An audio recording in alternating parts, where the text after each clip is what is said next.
So you're thinking about installing your own vinyl fence. Our pre-assembled privacy fence panels make it fast and easy. Start by staking out the area you wish to enclose. If installing a gate, set your gate posts first to ensure proper gate opening. Measure the width of the fence panel and add 3/4 inch for brackets.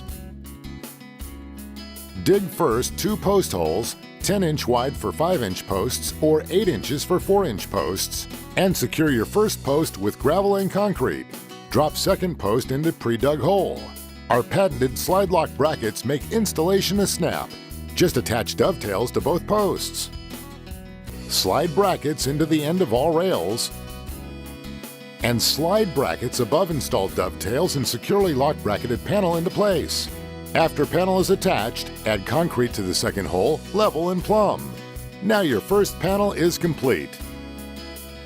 Continue following the same post-panel pattern to complete your run.